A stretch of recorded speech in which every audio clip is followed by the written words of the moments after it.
राम राम जी। आज मैं आप लोगों के लिए ऐसी आइसक्रीम लाई हूँ कि जिसको खाना की तो छोड़िएगा, आपने इसके बारे में सोचा भी नहीं होगा। पड़ गए ना सोच में, तो इतना सब क्या सोचना, जल्दी से चलिएगा, मैं दिखाती हूँ आपको कैसे बनाना है इसको। बहुत ही ज़्यादा टेस्टी लगती है, तो चलिए देखते हैं फिर इसको।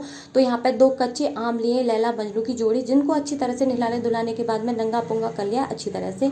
अब बारी आती है इनकी जो एक्स्ट्रा चर्बी है उसको कट करने की। तो जो भी एक्स्ट्रा चर्बी है उसको काट काट के अलग रख लेंगे, और बाकी जो बचेगा कंकाल उसको फेंक दीजिएगा, उसका कोई भी काम नहीं है। अब इस जो चर्बी हमने ली थी ना, उसको एक बर्तन में डाल देंगे और थोड़ा सा पानी डाल के इसको कर रख देंगे बॉईल करने के लिए। तो 2 से 3 मिनट में वो बहुत ही अच्छी तरह से बॉईल हो जाएगी। आप जब तक एसी कूलर पंखा में जाके बैठ जाइएगा, और जब भी अच्छी तरह से बॉईल हो जाए तो इसको भी अपने साथ एसी कूलर पंखा में बिठा लीजिएगा, क्योंकि ये जल्दी से ठंडी तभी हो जाएगी। तो चलिए ये काम तो कर लीजिएगा। अब इसके बाद में बारी आती है इसको ब्लेंड करने की। तो यहाँ पर उथल पुथल करने वाली एक मशीन लिया, उसमें इसको डालने के बाद में अच्छी तरह से ब्लेंड कर लीजिएगा।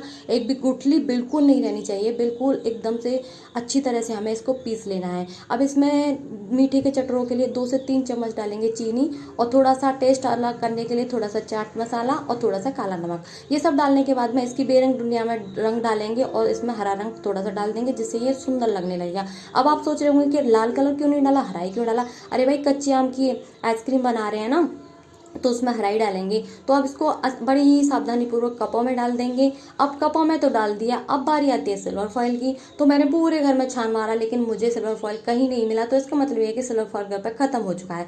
अब मैं स्टिक को लगा रही थी, लेकिन मुझे लग रहा है कि स्टिक को हो गया है पैरालाइसिस, तो ये खड़ा होने के नाम नहीं ले रही थी। तो फाइनली मेरे दिमाग में एक आइडिया आया कि इसको पूरी रात रखेंगे फ्रिज में, तो आधी रात पे हमें थोड़ा सा मेहनत करना होगा और इसमें स्टिक लगा देंगे। तो ये लीजिएगा, हमने आधी रात पे ऐसा ही किया, तो स्टिक अच्छी तरह से खड़ी हो गई और आइसक्रीम भी बहुत ही अच्छी तरह से जम चुकी है। तो आप सोच रहे होंगे कि बनाई तो 3 थी, अब 2 रह गई। तो मेरे घर में चटोरों की कमी नहीं है, तो एक तो चुपचाप से वो लड़का खा ही गया, तो मुझे पता भी नहीं चला।